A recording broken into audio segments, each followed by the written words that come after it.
Hello, I'm Eddie Nitster, and you're watching the 12 Weeks of Christmas Easter edition. I think we're on episode 11 now.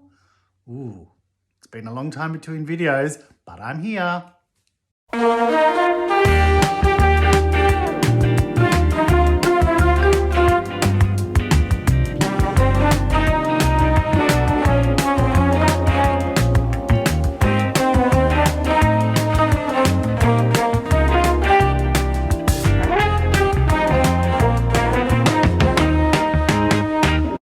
Thanks for coming back and joining me on this probably quite infomercial style video. I have so much to tell you. I've been in and out of shows.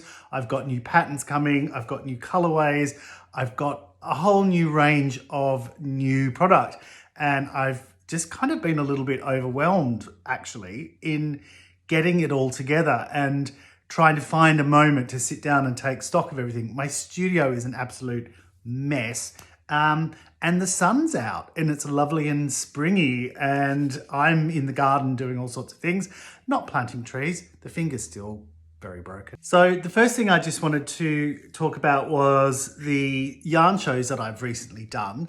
I had 3 lined up in a row for in March, and because of that I didn't make a trip back to Australia with my partner because I thought I would just be too busy creating and making stuff and then sort of getting to the shows themselves.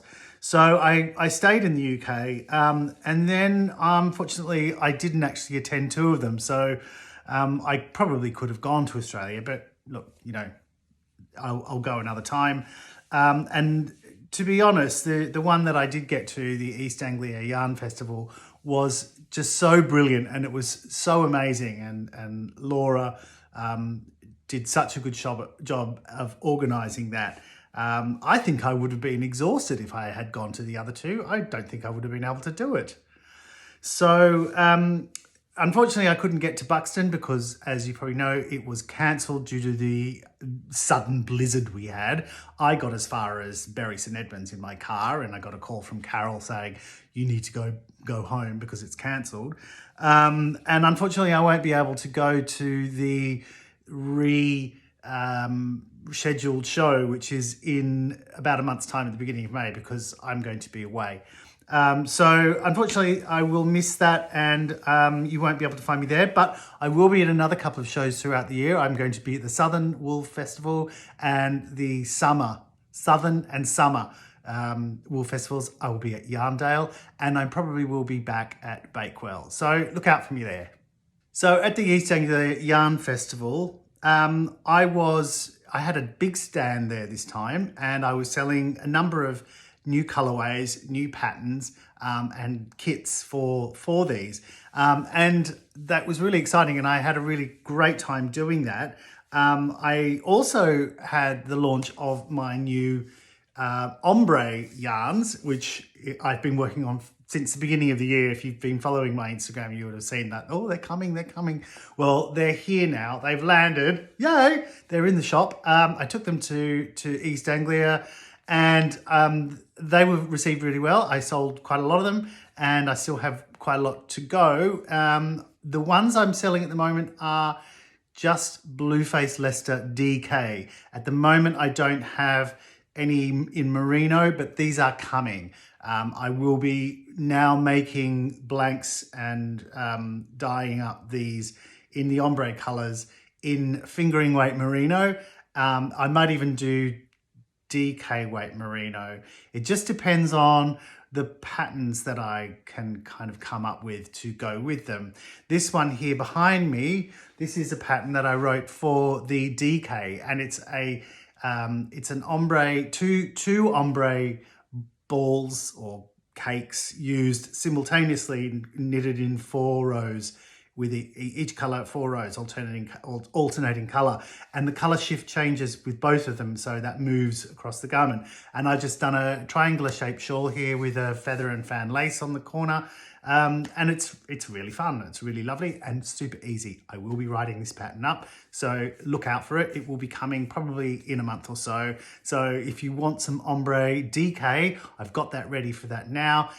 If you're waiting for the ombre in fingering weight, that will be coming in the next month or so as well. So I just want to quickly tell you about the ombre itself and show you what they look like. This one is the Ombre Harvest, and they come pre-caked. So I've actually done all the work for you. They don't come in a skein. They're pre-caked and ready to knit. They are, as you can see, they are 5 colour fades. So each colour is roughly the same quantity per fade.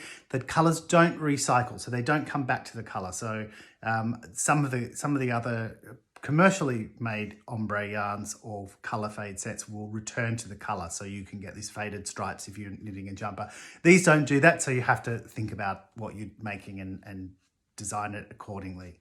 So this one is my Ombre Harvest. I've also got Ombracia, which reminded me of a cabbage. Go figure. Which I think is a brassica, but I probably had a few too many wines that day. This one is Ombrelven, which reminded me of elves because of that lovely elveny green colour. Another one I got here is an Ombre Pastel, so pinks and yellows pastels, which is beautiful. Some darker blues and the broody colours. And then, of course, I mean, who wouldn't want a rainbow? I mean, come on, everyone loves a rainbow. So that's just a small selection of some of the ombre colours I have there. Go to www.madrigalyarns. There's a tab at the top that has ombre and you can buy them there. So what can you make with an ombre yarn? Sounds like a little song, doesn't it? Well, I've made this pattern up and that's just using 2 skeins. I also made this rather sweet thing, and this is another pattern that I will write up. And what it is, it's 3 skeins or 3 cakes of ombre knitted in a long sort of pennant shape, which joins, as you can see, it joins into 3 equal pennants, which then fades out as little ribbons. Now, why I did that was because I liked the idea of seeing how the ombre transition. And when I knitted the blanks and I put them all together, I just loved it, the way the colours, they don't even have to be similar colours, but just these shifting threads of colour together and how they just all fade in and out. And that's really subtle and really pastel-y, and I think that's really, really pretty and quite different. I don't see much of that around anywhere else. So I had this on a mannequin at the East Anglia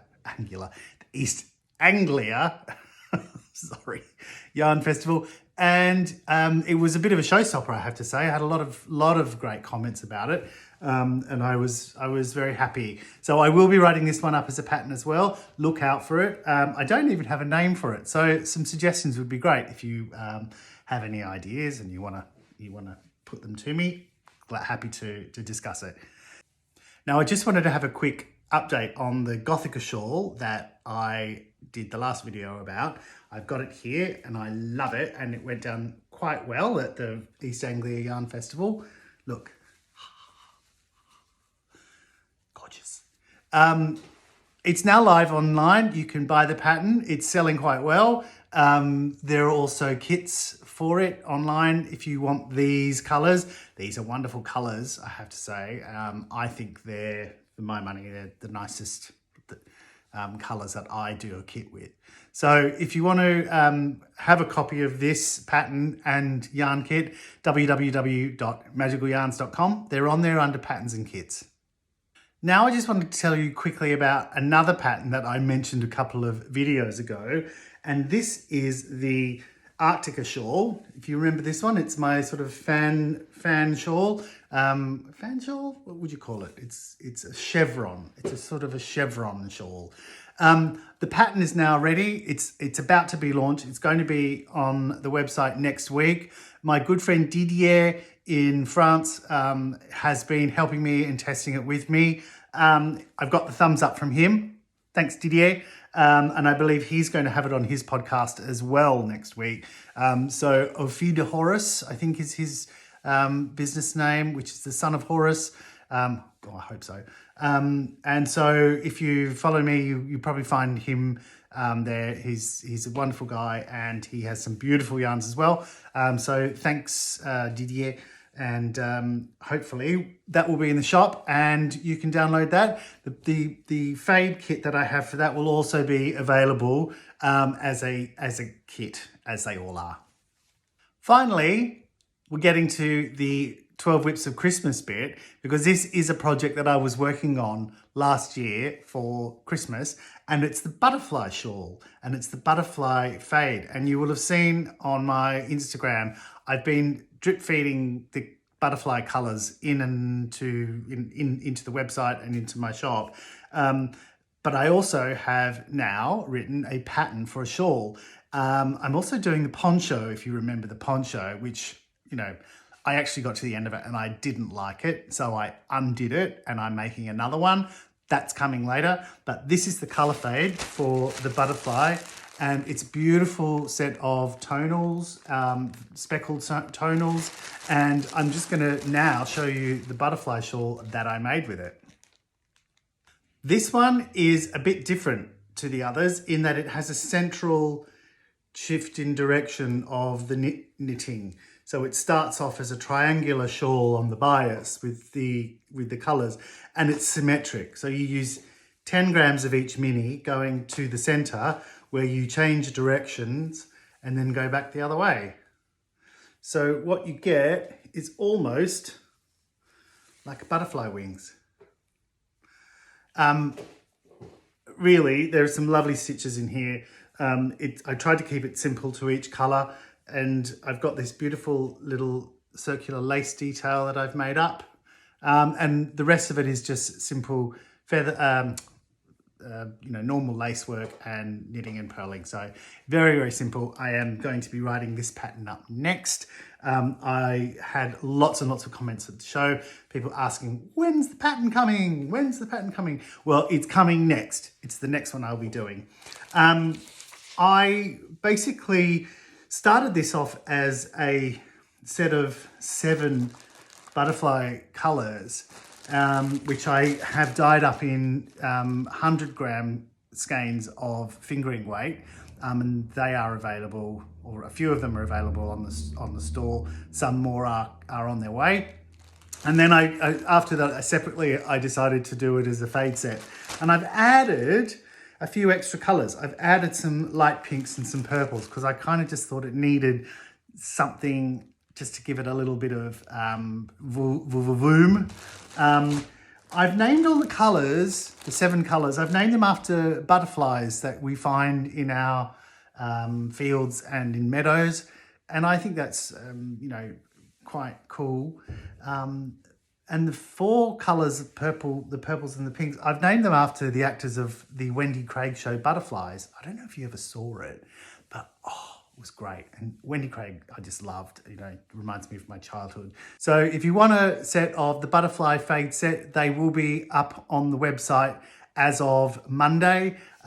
So if you're seeing this and it's after Monday, you can go there now and get yourself a pack of those. It's a fade set of 11. With the pattern, it will be on sale for £60 for the whole set and the pattern. Right, now it's time to show you a little bit of my knitting and what I'm doing at the moment. And this is a project I'm doing with the Ombre, and it's a cowl, and I've saved finishing this for this video because I wanted to show you my new favorite stitch, which is called the bee stitch. If you have a look at that, you can see it's got a lovely texture, and each of these little stitches look like little bees, apparently. So let's have a look at how to do it. So the idea behind the bee stitch is it's a simple knit stitch, but it's a 2-row pattern, 2-row repeat, And the trick, it's almost like a moss stitch. And the trick is there's no purling, but it's the first stitch you knit into the stitch below, like so. And the second stitch is a knit stitch into the stitch below. Take both off, knit one, into the stitch below, knit one, into the stitch below, knit one. The way I remember it is under, over, under, over. Now I'm just going to knit around until I get to my stitch marker, and we will then do the second row.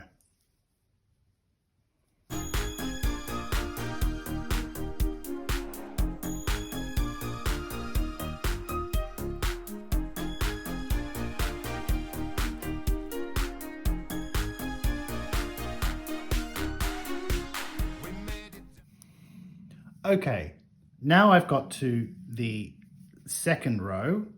I've done my under, over, and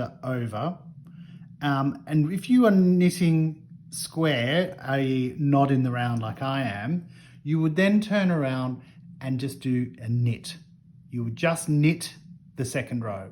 So it's almost a garter. It is a garter stitch essentially, where every second stitch on the first row you knit into the stitch below. And really it's that easy, and it gives you this wonderfully textured fabric. I just love it. I'm making more and more stuff with it. So because I'm knitting in the round, what do you think I have to do? I have to purl, because it's the opposite of knit. So here we go. You purl,